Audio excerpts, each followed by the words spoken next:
berbinatang ada 10 perkara. Apa? Yang pertama, al-awwalu Allah Ta'ala wa tutuhu haqqo. Kamu mengetahui Allah, tapi kamu tidak menjalankan hak-haknya Allah atau perintah-perintah Allah. Nah, ini. Kita tahu bahwa Allah itu Tuhan kita. Allah itu Esa, Allah itu tidak beranak dan tidak diberanak. Allah itu yang menciptakan langit dan bumi dan segala macam isinya. Dan Allah menciptakan semua makhluk yang ada. Tapi kita sebagai manusia yang punya kewajiban dari Allah tidak sepenuhnya menjalankan hak-haknya Allah. Apa saja hak Allah? Banyak salat, puasa, zakat dan lain sebagainya. Kenapa? Karena manusia itu lupa diri. Ya memang sih itu adalah sifat manusiawi. Jika kita ada rasa malas sholat, bukan hal yang ada bukan sebenarnya. Karena memang manusia ada. Karena Allah menciptakan kita, diberikan otak atau akal, diberikan akal dan diberi nafsu. Beda dengan makhluk Allah yang lain. Yang pertama malaikat. Allah ciptakan dari cahaya atau nur. Malaikat makhluk yang tanpa alternatif. Secara instintif malaikat diciptakan sebagai makhluk yang taat. Malaikat hanya dikasih akal tanpa dikasih nafsu. Wajar jika malaikat nggak pernah salah. Malaikat nggak pernah salah. Jibril belum pernah manusia itu. Kata Allah, Jibril sampaikan ayat Ayub kepada Nabi Muhammad. Jibril apa mau kalau saya pakai sendiri atau pernah. Malaikat Israel belum pernah mencabut nyawa orang yang belum waktunya mati. Nggak pernah. Kenapa? Ya wajar malaikat. Malaikat itu makhluk yang diperintahkan untuk bertaat kepada Allah. Selalu taat. Apa yang diperintahkan untuk dijalankan, apa yang diperintahkan di malaikat. Nah, sebaliknya hewan diberi nafsu tapi tidak diberi akal. Dan wajar jika hewan setiap hari selalu salah. Wajar. Kucing kalau kita lagi makan, kan semua ini tidak. Lagi kalau kita nonton TV itu makan. Oh, ini busuk, ingat makan sama tadi kita kemarin. Begitu lagi, tiba-tiba daging beriman. Jadi coba ngomong kucing. Dan apa yang terjadi? Nah, di sini banyak manusia yang berberi bagaimana ditado kucing, ada yang disepak, ada yang dipak segala macam. Ini ada kucing, wajar kan? Kenapa? Hewan. Tidak ada apa yang wajar, begitu hewan selalu salah. Itu harus kita senangi mereka. Kamu kucing itu hewan kesukaan Rasulullah. Bahkan Abu Hurairah, sahabat yang bernama Sayyidina Abu Hurairah. Abu Hurairah itu nama julukannya Abu Hurairah, bapaknya kucing. Abu Hurairah, bahkan Abu Hurairah kalau kemana-mana pakai jubah atau pakai gamis, ini di keteknya ada kucing mereka. Tapi sayangnya bukan kucing. Nah, belajar itu banyak manusia yang sekarang tadi mohon maaf, ya banyak penganiayaan terhadap hewan. Wajarlah hewan setiap hari salah. Ya, udah di Jakarta, di kota Bima, kota Celana, santai aja udah. Ya, yang malu dengan hewannya, karena hewan binatang. Nah, sedangkan kita manusia diberi akal dan diberi nafsu yang setiap hari ini terjadi pertempuran, terjadi peperangan.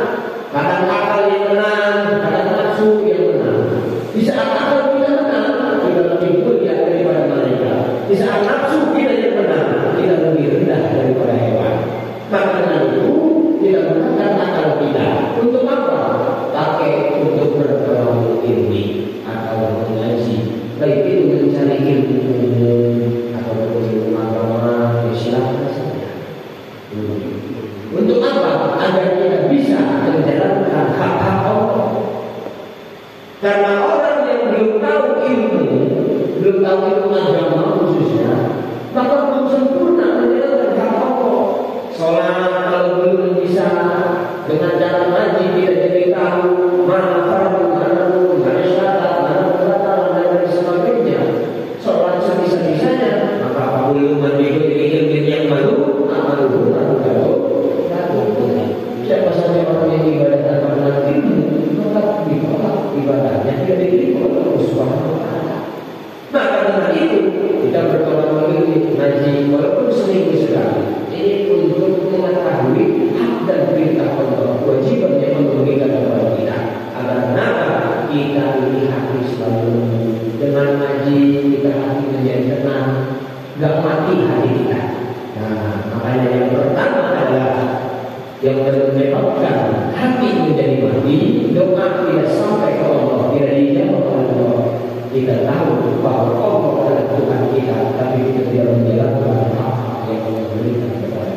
Lanjut. Yang kedua, tadi Qara'atul Quran dalam ta'ammuli, membaca Al-Quran tapi tidak mau mengamalkan. Membaca Al-Quran itu ada tilawah dan tilawah. Kalau tilawah kita hanya sekedar mempelajari tilawah mengenai tajwid dan lain sebagainya. Nah, kita ini terkadang hanya tilawahnya saja tanpa tilawah. Tilawah itu membaca sekaligus memahami. Kita tahu itu hukumnya apa, tajwidnya gimana, panjang pendeknya, tebal tipisnya dan lain sebagainya. Tapi kita hanya sekedar membaca tanpa mengamalkan. Yang boleh kita mungkin nggak bisa mengamalkan sekaligus apa yang ada di dalam isi Al-Quran, tapi setidaknya selain kita baca, kita harus memahami bagaimana Allah menurunkan wahyu melalui kitab Al-Quran. Karena ini Al-Quran kitab suci kita semua. Allah menurunkan kitab suci ada 4, Zabur, Injil, Taurat, dan Al-Quran. Ini Al-Quran yang berbeda dari kitab yang lain. Bedanya apa? Allah menurunkan Injil, Taurat, Zabur itu langsung berbentuk mushaf, berbentuk buku seperti itu, udah jadi buku.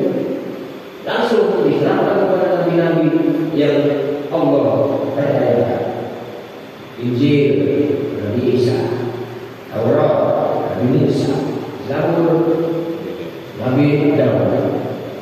Nah, ini kitab Al-Quran ya, Allah turunkan kepada Nabi Muhammad tidak langsung berbentuk buku atau tidak langsung berbentuk mushaf, tapi Allah turunkan Al-Quran secara mutawatir, berangsur-angsur.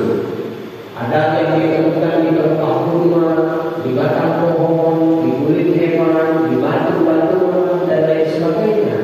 Akhirnya dikumpulkan oleh para ulama Al-Quran, barulah disusun mushaf pertama, yaitu mushaf Utsmani. Itu bedanya Al-Quran dengan kitab suci yang lain. Kalau isinya itu sama, hampir sama. Ada mungkin sedikit perbedaan, tapi hampir sama. Beda dengan kitab-kitab Ummah, yang kitab-kitab Injil atau kitab-kitab orang Muslim yang sekarang. Beda, beda. Karena Injil, Taurat, Zabur dan Al-Quran itu isinya sama-sama, hampir sama. Ada perintah, ada larangan, ada hukum, ada kewajiban di dalamnya, sama persis seperti kitab Al-Quran. Namun mungkin dengan menggunakan bahasa apa saya tidak tahu. Injil, Zabur, Taurat itu yang asli atau yang originalnya sudah diamankan, sudah dijaga dalam Al-Quran. Hanya Al-Quran yang masih tersebar luas, dan Al-Quran tidak pernah bisa dirubah oleh siapapun sampai saat ini. Itulah istimewa Al-Quran. Jadi kita baca Al-Quran harus mengamalkan. Entah itu dengan cara tadarus, belajar sholat, tidak usah banyak, minimal dari air ketemu air. Ya, sebelah sisi ya, air ketemu air itu aja minimal. Setiap beres sholat, itu cuma berapa kali? Belajar hanya sekedar membaca. Maka inilah yang menyebabkan hati tidak menjadi mati. Kita paham atau kita bisa membaca Al-Quran. Kita selalu baca Al-Quran, tapi kita tidak mengamalkan isi. Nah, kemudian kan Nabi bersabda, khairukum man ta'allama Al-Quran wa 'allama. Sebaik-baik kalian adalah orang yang membaca Al-Quran dan mengamalkannya.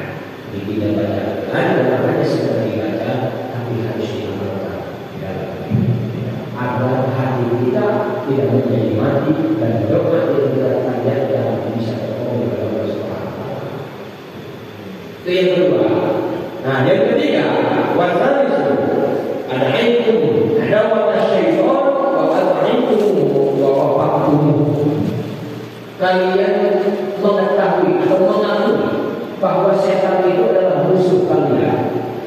tapi kalian selalu mengikuti tingkah laku perbuatan setan. Nah, bahwa setan itu adalah musuhnya tadi tahun lalu maju mungkin disebutnya setan itu musuhnya bagi jelas ayatnya itu.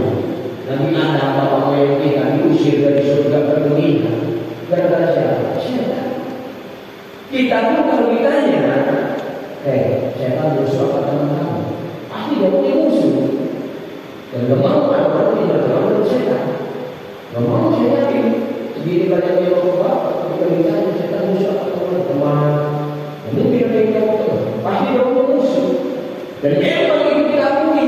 Nah, tapi kita selalu mengikuti perbuatan setan. Ini yang menyebabkan hati menjadi mati. Apa perbuatan setan? Banyak, tidak usah saya sebutkan.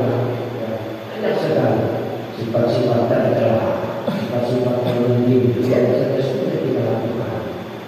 Embor, mimpi, ujung, tahu, hasud, dengki, rendah, adu domba, iman, jiwa, dan lain sebagainya.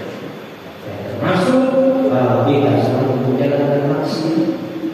Karena memang ada pepatah mengatakan begini, surga itu murah, tapi anehnya tidak ada yang mau.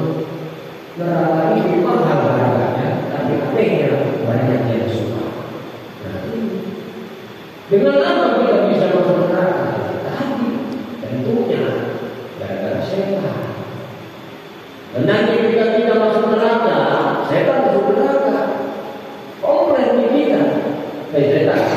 Gara-gara kamu, saya masuk neraka. Jangan sampai bisa.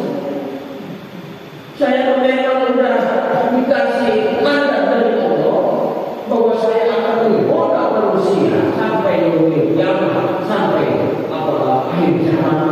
Dari mulai bapaknya itu ada. Kenapa kamu nyalain saya? Dan ada yang tanya, kan setan diciptakan dari api, iblis kan diciptakannya dari api. Terus iblis masuk ke neraka karena api. Itu setan kepanasan atau enggak? Nah, ini pertanyaan yang menjebak sebenarnya. Oh tidak, kita pakai gini aja. Kita kan manusia juga ada dari tanah. Kita ditipu pakai tanah satu kepala banyak. Loh, sakit apa enggak? Itu sakit. Nah, begitu pun setan, walaupun diciptakan dari api, ketika setan masuk ke neraka, kita tetap kesakitan. Itu aja, bisa pakai daging. Pasti setan apa nanti kalau masuk ke dalam neraka mungkin entah kita juga masuk ke neraka atau surga, tapi dia tidak berada masuk dalam surga. Tapi inilah lagi-lagi kita terkadang sehari-hari kita selalu mengikuti perbuatan setan. Karena kenapa? Setan selalu mengusik kita. Sholat, nangis, ada omongannya, ya pastilah ada manusia jangan kalau sama saya bilang. Saya tidak munafik, saya ngomong, jujur saya sama. Yang namanya sholat, yang mau ibadah, pasti ada rasa manis di dalam hati, di dalam pikiran. Karena inilah itu dari semua. Jangankan sebelum sholat, ketika pas sholat saja, saya kan ngomong terus. Dengan apa? Pikiran dunia selalu dimasuki dalam pikiran. Dan dunia ini. Ayo jangan sholat, saya ibadah. Saya jangan sholat, ini berbahan. Usah ngaji, ini di rumah, bisa nonton TV, bisa nonton HP, bisa nonton bisa nonton, dan sebagainya, bisa tidur dan udah sehat. Tapi alhamdulillah, beberapa semuanya bisa menghancurkan ibadah dan musibah setan. Sehingga alhamdulillah sesempatnya bisa hadir dan hadir ke masjid dan sama berjalan begini. Jadi kita sedang menghancurkan rencana setan dengan ambil pengajian, dengan ambil mengajian kita sedang menghancurkan rencana setan. Dan tadi kita dibikin jiwa manusia. Dan mungkin tadinya di bawah malam ini ada kegiatannya, mohon maaf itu nggak sebaiknya dilakukan, bagi melakukan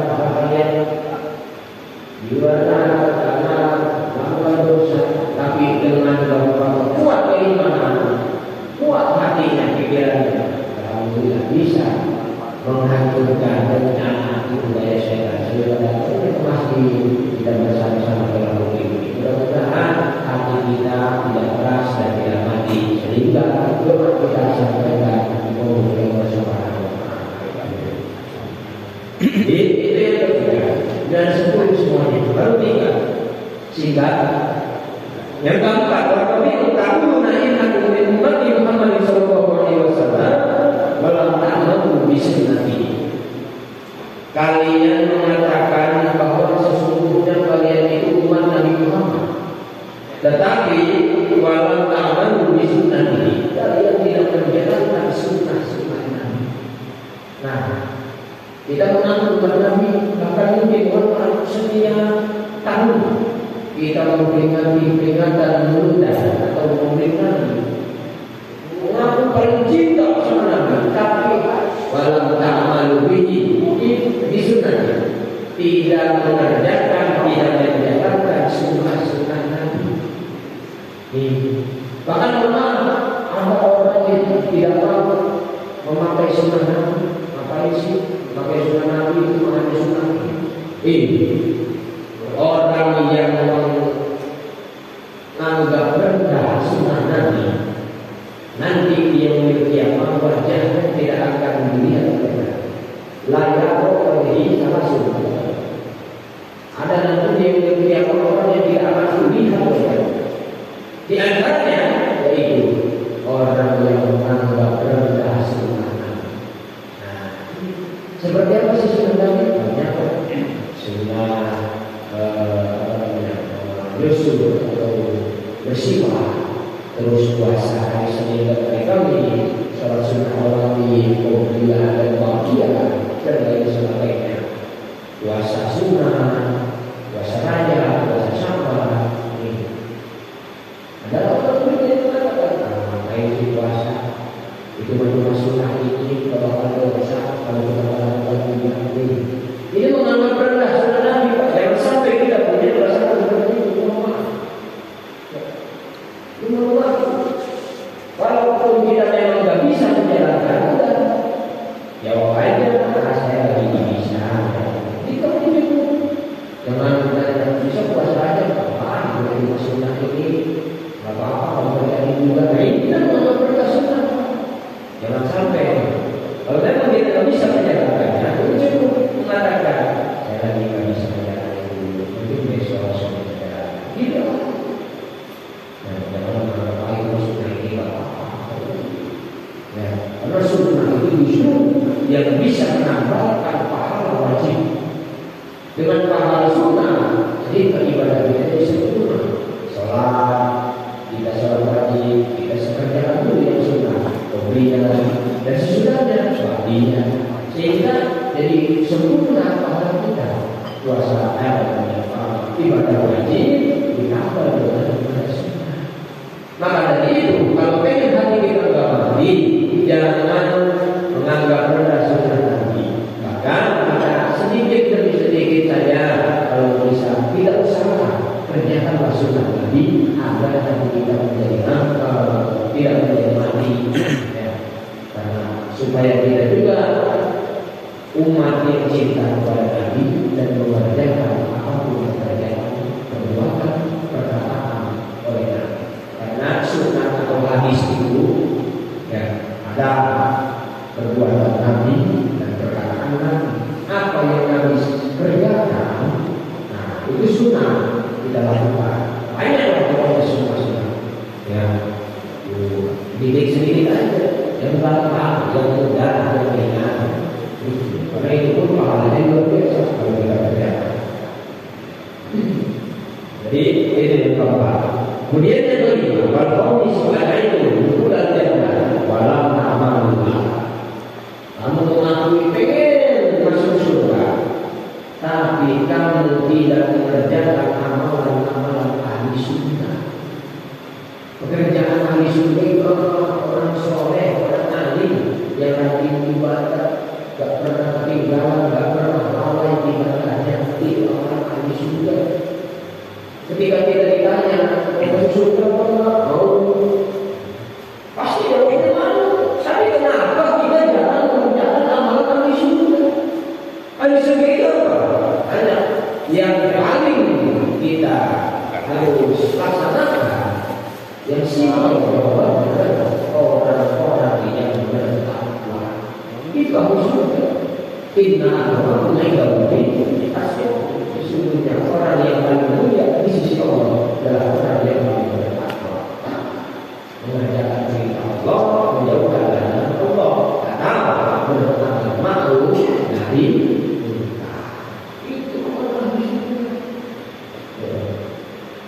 Inilah kita. Kadang-kadang kita itu manusia membingungkan. Membingungkan seperti tadi. Kita ada masuk surga, sholat apa enggak? Enggak.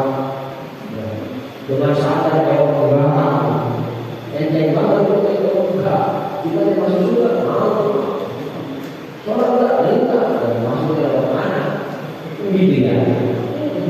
Sholat enggak? Puasa enggak? Sadar enggak? Wajib enggak? Itu. Inilah yang menyebabkan hati kita menjadi mati. Doa tidak sampai ke Allah. Itu tidak mau masuk surga, tapi tidak mau mengerjakan kepada hari surga.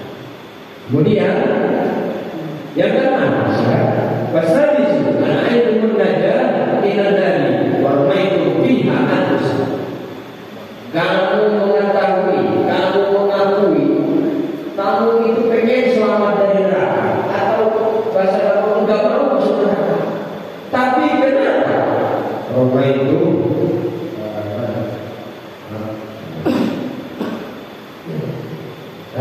warna itu pihak besar, tapi kenapa keadaan kamu itu malah semakin mendekati neraka? Dalam arti kita ini gak mau masuk neraka, tapi seolah-olah badan kita pengen masuk neraka.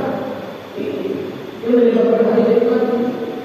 Saya yakin 100% orang umat Islam terutama ketika ditanya mau masuk neraka, pasti jawabnya gak mau. Tapi kenapa? Perbuatanmu, badanmu, perkataanmu mendekatkanmu kepada neraka. Entah itu dengan perbuatan kita atau ucapan kita. Karena ucapan kita ini luar biasa. Menyakiti orang lain, menyakiti keluarga, menyakiti saudara, menyakiti tetangga. Memisahkan dari harimau luar biasa. Karena ada pepatah mengatakan begitu. Bila pedang menusuk tubuh, masih ada harapan untuk sembuh. Tapi bila bisa melukai hati, maka obat anda pilihan. Itu luar biasa. Benar-benar kita bergores melawan atau bisa berpahit hari sendiri. Tapi hati bergores sama orang yang luar biasa sakit ke dalam hati, sampai mau mati pun pasti ingat. Yakin saya. Ini luar biasa kita. Nah, kita jangan sampai ada di posisi seperti ini. Kenapa? Kita bisa saja masuk ke dalam neraka.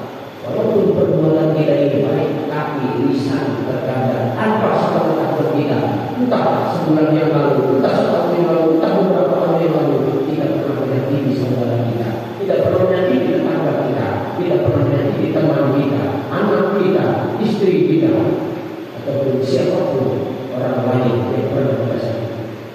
Jangan sampai kita yang tadinya diponis masuk surga, tapi ternyata ini karena kita perbuatan atau ucapan tidak ada sedikit yang masih belum terhapus dosa.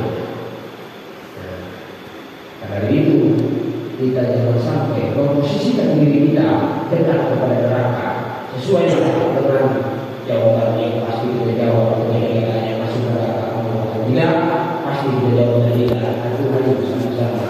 Kalau memang kita tidak mau masuk neraka, ya berusaha sedikit demi sedikit jangan sampai kita dekat diri kita terhadap neraka. Bahkan nanti kita menjadikan sampai diponis masuk neraka.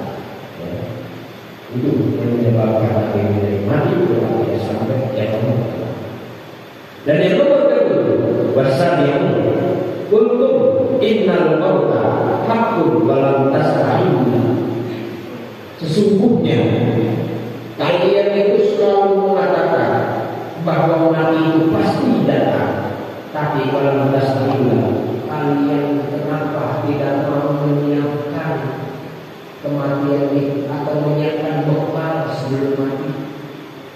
Nah, ada bahasa menyiapkan bekal sebelum ajar. Ini memang benar. Karena di dalam kubur itu luar biasa. Kalau bahasa yang mungkin kita nggak kebayang seperti apa ukurannya, mungkin kita tahu, tapi di dalamnya setelah kita masuk nanti, jika kita meninggal dunia, apa yang kita bawa nanti, entah kuburan kita akan gelap atau terang, tergantung amal dan perbuatan kita, tergantung bekal yang kita siapkan ketika kita masih hidup. Kalau kita bekalnya banyak, maka insya Allah di dalam kubur kita akan diselamatkan oleh Allah. Tapi kalau kita tidak membawa amal ibadah, hanya membawa dosa, siksa dulu kita. Luar biasa ucapan yang disampaikan oleh Abu Bakar Siddiq dalam Rasul Iman. Abu Bakar mandahul kubur biasa, kata anak ibadah kubur biasa ini. Dan siapa yang masuk kubur tanpa membawa amal ibadah, laksana orang yang menyeberang lautan tanpa punya perahu apa-apa. Apa artinya? Orang di dalam kubur tidak membawa apa-apa, tidak bawa amal ibadah sedikit pun. Nanti di dalam kubur hanya mendapatkan siksa tenggelam di dalam siksa neraka. Tidak sampai kepada lautan atau pulau yang dituju. Pulau yang dimaksud di situ adalah yaitu surga Allah Subhanahu wa Ta'ala.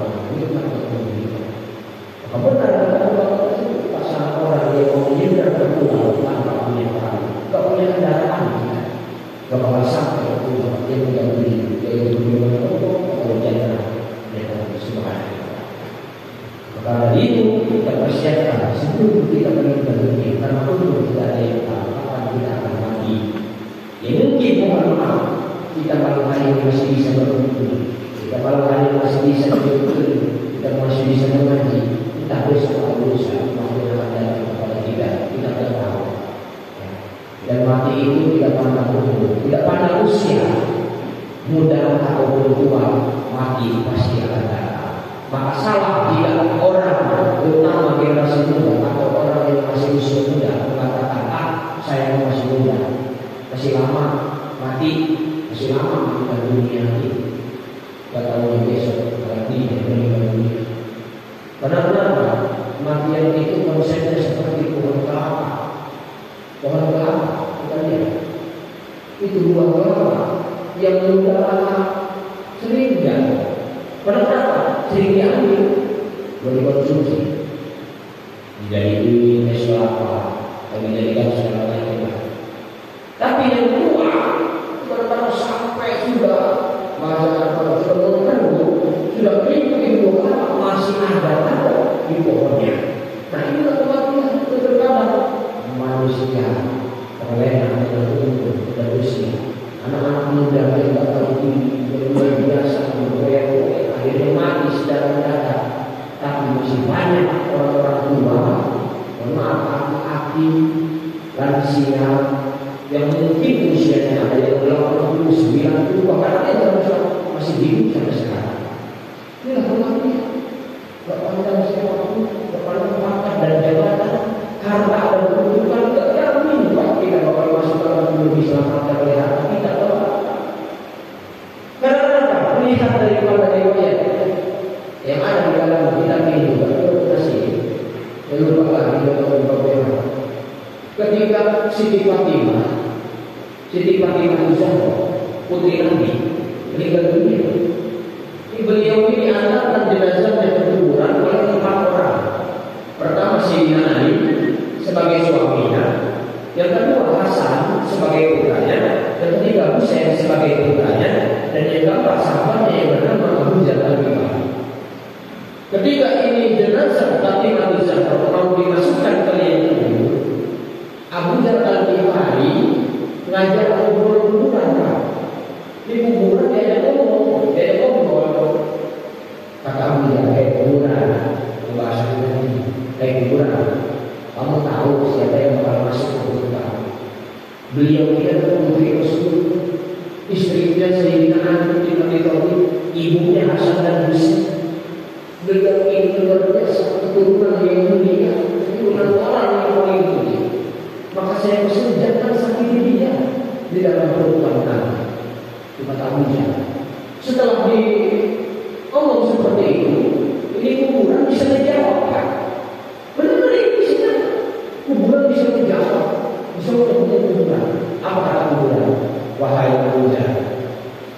apapun yang masuk ke perut saya, walaupun dia keturunan orang yang mulia, walaupun dia punya pangkat, jabatan, harta dan kedudukan, kalau dia tidak tahu amal ibadah, tetap akan saya hantam di mulut saya. Ini luar biasa. Dari riwayat ini ada sudah ambil kesimpulan bahwa orang yang masuk ke alam dunia perlu membawa teman di dalam dunia yang bernama amal ibadah atau amal soleh. Mudah-mudahan kita diberi yang tidak pada Jadi kita harus ingat sesungguhnya mati itu bakal datang, tapi jangan hanya sedang ingat mati doang. Tapi harus kita siapkan tempatnya. Apa saja? Yang paling utama yang perlu kita lagi pada sholat, ngaji, zakat dan lain sebagainya.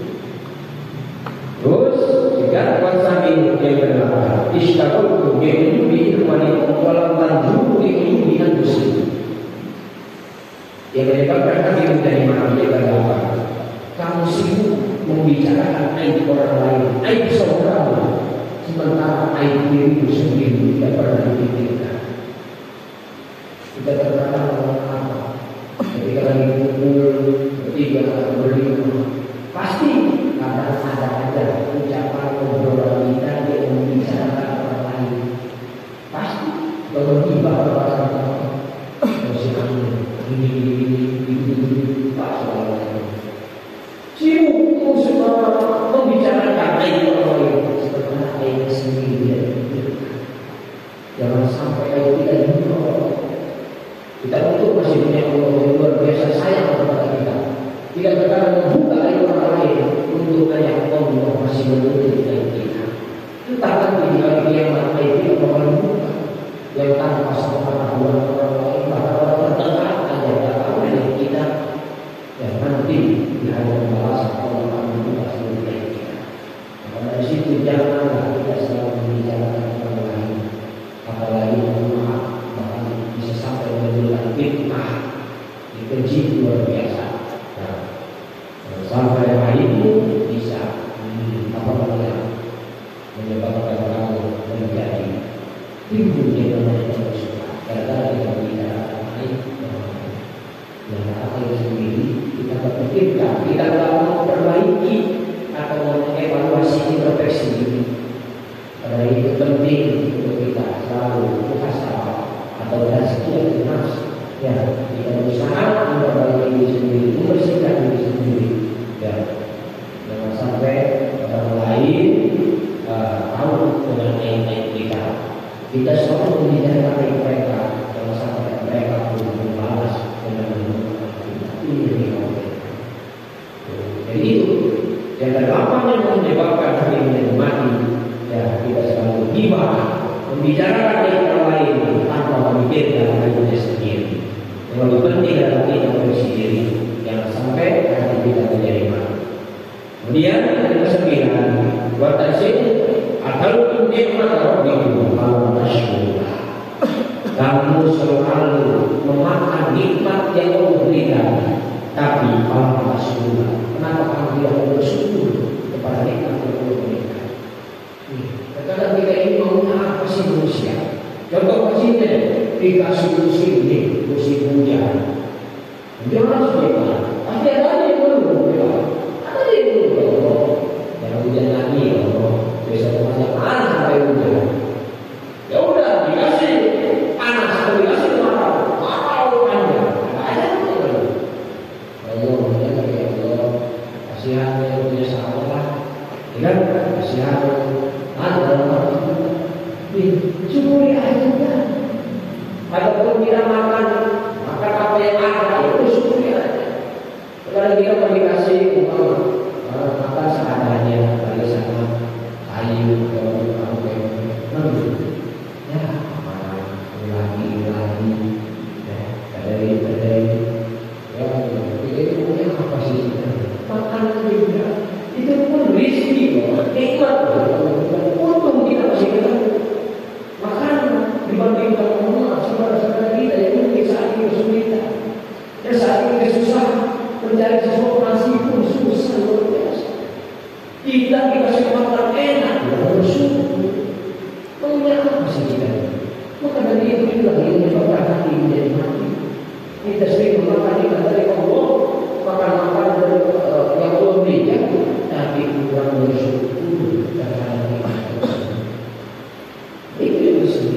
Dan yang ke-10, wal asyiru tawaddu amwatan walau ta'tabiru bihi. Kamu mengantarkan orang-orang yang mati, saudara-saudaramu yang meninggal dunia, tapi kamu tidak mau mengambil iktibar pelajaran darinya. Kita sering melayani orang lain atau bersaudara, bertetangga, melayani, melalui dan lain sebagainya. Tapi kita mengambil pelajaran bahwa saya akan seperti ini nanti, bahwa saya juga akan mengalami sama seperti dia. Saya bakal menunggu sebagai kita. Saya bakal diiringi kemakan atau kemudian saya bakal dilayani oleh orang, saya bakal diserahkan untuk mengambil itu seperti itu. Karena itu penting kita ketika ada yang meninggal dunia, jadikan itu sebagai iktibar bagi kita. Ya, tadi ada saudara yang meninggal, tidak mungkin nanti saya yang meninggal. Tadi saya mengirim jenazah, saya mengirim orang meninggal, tidak mungkin beberapa waktu yang akan datang saya akan diiringi oleh orang. Maka dari situlah kita jangan sampai melayani segala-galanya. Apalagi mohon maaf jika melalui hanya semata-mata mengharapkan bayaran atau apa namanya ambil. Nah ini jangan sampai terjadi. Itu tidak jadikan iktibar. Kita pun pasti akan mengalami hal yang serupa. Karena hakikatnya manusia adalah makhluk Allah yang bakal kembali kepada Allah Subhanahu wa Ta'ala. Itu yang disebut yang lain. Jadi inilah 10 perkara, 10 hal yang menyebabkan hati kita menjadi mati dan doa tidak sampai